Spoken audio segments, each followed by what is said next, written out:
Hello and welcome to the Virtual Airline Pilot channel. In today's video we're looking at how to take the 737 NGX from a pre-flight state right through to before engine start. Are you ready? Let's go.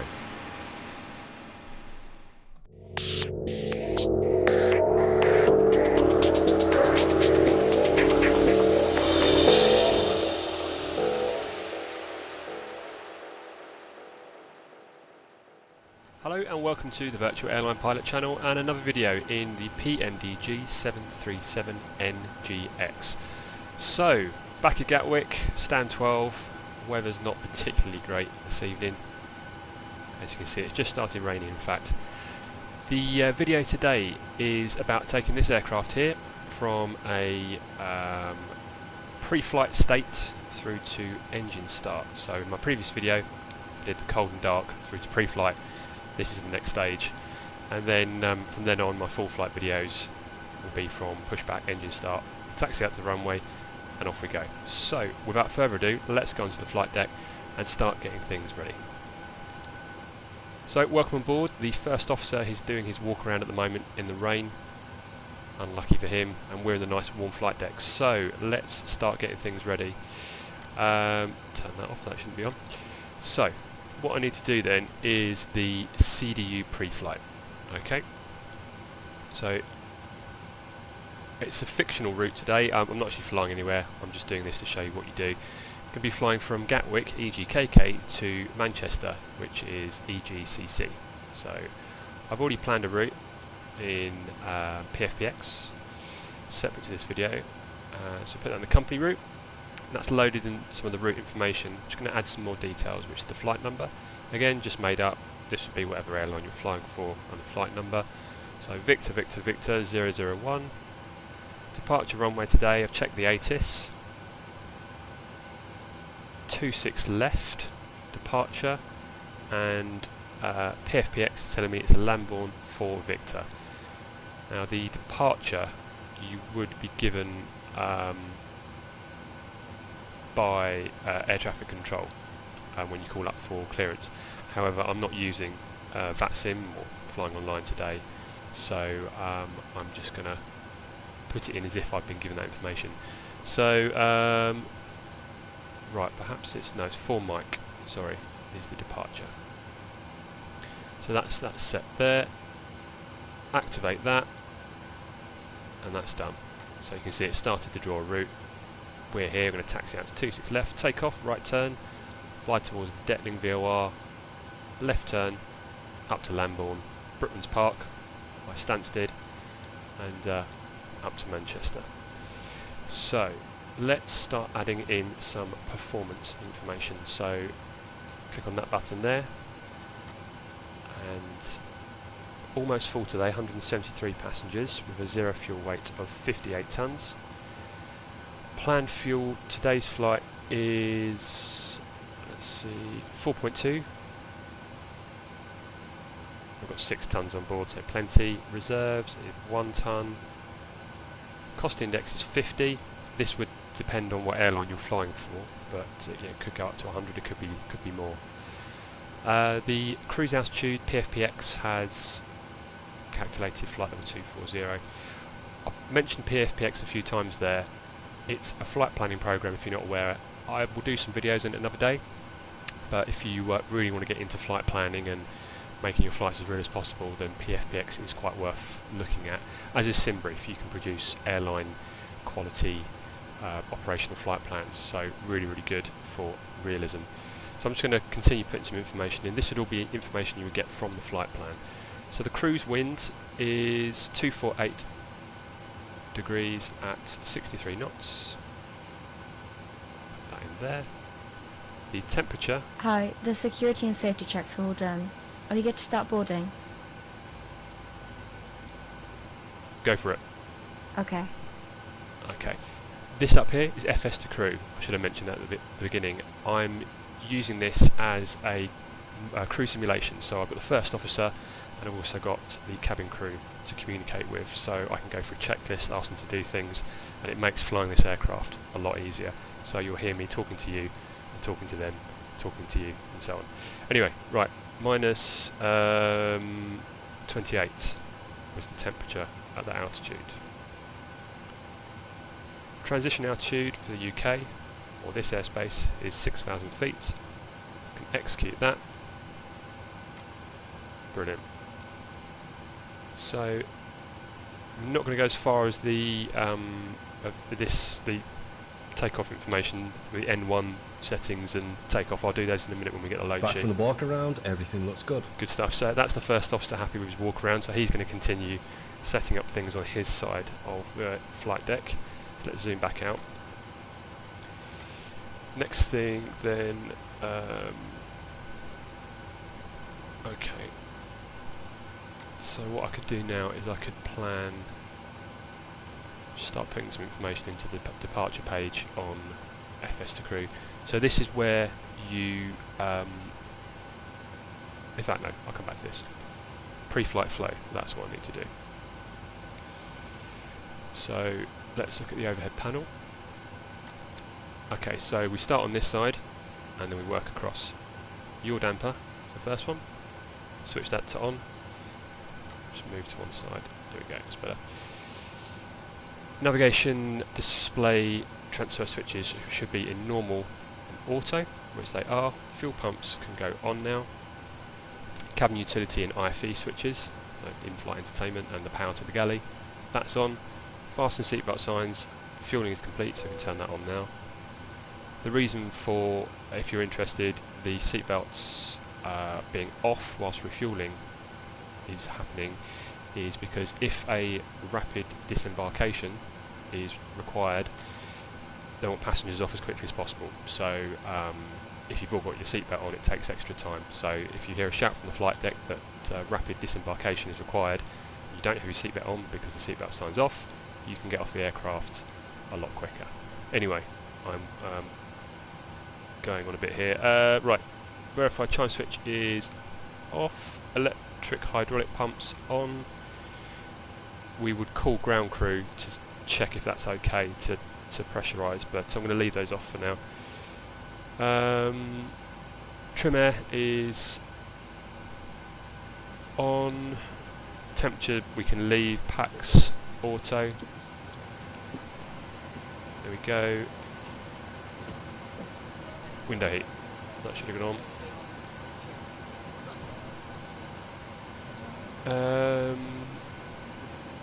Flight altitude and landing altitude. So flight level 240 is the cruise altitude today, and landing altitude at Manchester is 250 feet. Put that in there. Check that the mode selector is in auto. Ignition switch to left or right, that's fine. Let's move down to the MCP now. So flight directors can go on. Mine is the master, and then the first officers on. MCP, so we'll start setting some information here. I need to calculate some performance information. The load sheet will be turning up shortly, but we'll plan it on what information we have. So separate to PFPX, I'm using TopCat, which is a performance calculation tool for aircraft. It allows you to put in information about the atmospheric conditions, details of the aircraft such as weight and the equipment it has, and then it calculates derated takeoff settings to preserve engine life, and also what flaps you have to set, what your V-speeds are, centre of gravity, all that sort of stuff. So I'll save that for another video because it's quite in depth. So for today's video I'll just go through the information. It's going to be a derated takeoff, takeoff 2, with an assumed temperature of 43, climb 2 power, takeoff flaps is 1, centre of gravity 23.7, and just double check my V speeds. Yeah, and that's coming out at 148. So slight discrepancy there between what TopCat is saying and the FMC is saying. In fact, I think it's because the runway conditions. It's raining, so the runway conditions are wet. So let's put those in again.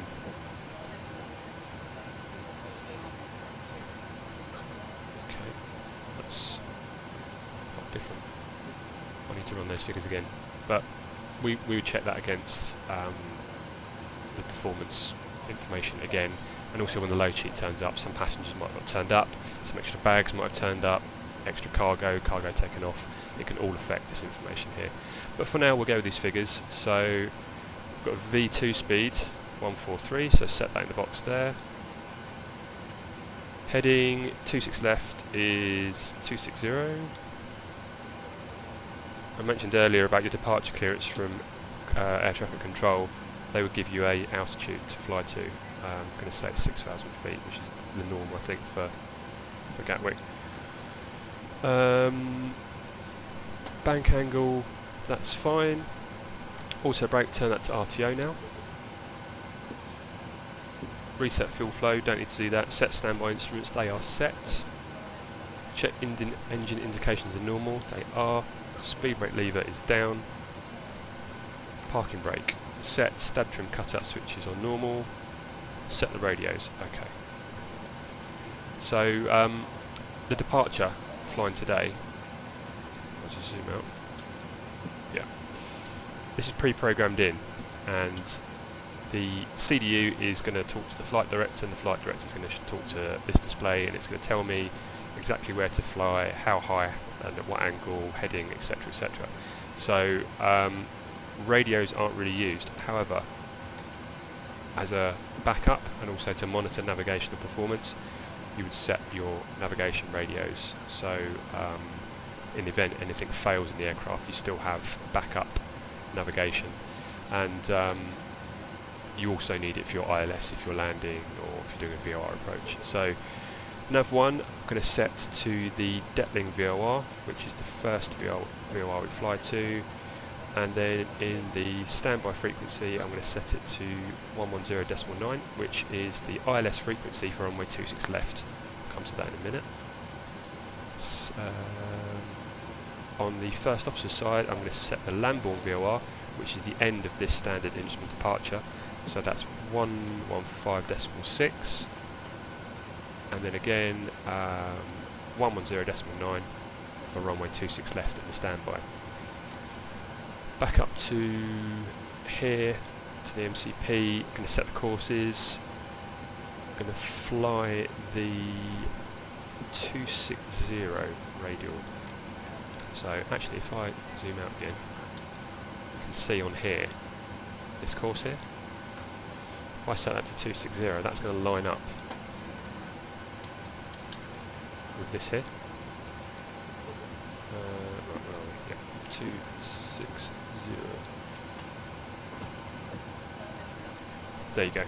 So you can see, as planned, we're going to fly from 26 left, right turn, intercept the Detling VOR on the 260 radial, and then I think it's about 5 miles before Detling, make a left turn, and if we were in range of the Lambourne VOR, you would see a green course line as well, but we're out of range, so basically it's in line there, and that's going to be the 158 radial, so we've set that on the first officer's side.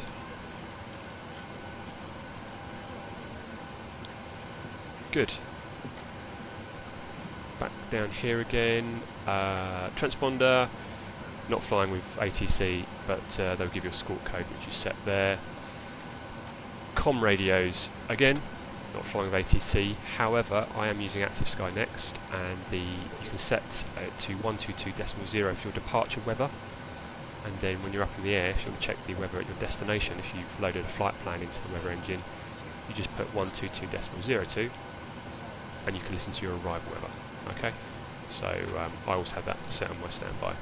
So that's the radios done. Transponder, that's in standby, and rudder and aileron trim is 0 and 0. So that is the pre-flight flow complete. So the next thing to do is to start loading some information into FS to crew to brief the first officer. Okay, so click on the secondary panel here, secondary button, and okay, so we're on a gate. The thrust is reduced thrust with assumed temperature. Flaps 1, so remember this is the information that I got from TopCap beforehand, I put into the CDU. It's not an ETOPS flight. Bleeds will be on. Anti-ice is not required. Departure procedure, yep, it's an SID, and no noise abatement procedures. So let's go ahead and play the brief. Are you ready for the departure brief? Go ahead. Okay, it's going to be a standard pushback and start off the gate. Taxi route will be assigned by ATC. It'll be a left seat takeoff using rated thrust with an assumed temperature. Planning a flaps 1 takeoff. Anti-ice will be off. In the event of a malfunction prior to V1, I will call either reject or continue. Standard low speed reject procedures below 80 knots. Between 80 knots and V1, I will only conduct a high speed reject in the case of a fire, engine failure, predicted wind shear warning, or if there's any other condition that makes the aircraft unsafe or unable to fly. I will simultaneously close the thrust levers, disconnect the auto throttle, apply maximum manual braking, or verify the operation of the RTO auto brake, verify the extension of the speed brake, and apply maximum reverse thrust. I will bring the aircraft to a complete stop and set the parking brake. We will then run the appropriate checklist or evaluate our options, and if you could monitor my actions, make the standard reject takeoff calls, including any abnormalities you observe before advising ATC. From V1, or if the call is continue, I will continue the takeoff as per the company's standard procedures. We will then climb to the minimum safety altitude and track clear of local terrain. We are under our maximum landing weight, so we are okay to make an immediate return. All going well, the departure routing will be via the ATC assigned standard instrument departure, complying with all the published speed and altitude restrictions. No noise abatement procedures required. Flight directors are on, mine is master, yours is slave. Navigation radios are set, the NOTAMs and the aircraft defect log have been reviewed. Any questions, comments or concerns? No questions. Departure brief complete. Hi guys, here's the load sheet for you. Thanks. Talk to you again soon. Great, so that was the briefing out of the way, and also, good timing, the load sheet turned up. So if there were any changes to the load, the 58 tonne zero fuel weight, or anything hadn't turned up, or extra things had turned up, we would adjust the information in the CDU to reflect that, and then calculate new performance figures. For the purpose of today's flight, the figures are exactly the same, which is great. So next thing is the safety inspection checklist, so let's do that. Safety inspection checklist, please. Safety inspection checklist. Surfaces and chocks. Checked. Maintenance status. Checked. Battery. On. Electric hydraulic pumps. Off. Landing gear lever. Down. Ship's library. Checked. Safety inspection checklist complete. Good. So there's some things there that you can't simulate in Flight Simulator, but you read them out anyway, just to simulate really what you would do in the real world. So 6 minutes till pushback.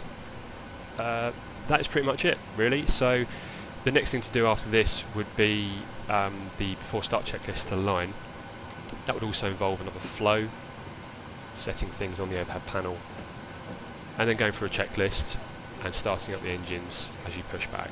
So hope you found that video interesting. My full flight videos will follow on from this point. So when you watch them, it will literally be straight into pushback, some checklists, starting engines, taxiing out to the runway, and off for some flying. So yeah, hope you enjoyed it. Click thumbs up if you liked it, click thumbs down if you didn't. Leave me a comment, and I'm always interested to hear if there's anything particularly you want to see on this channel. So drop me a message on Twitter, in the comments below, Facebook, just search for the Virtual Airline Pilot. Thanks for watching, and see you next time.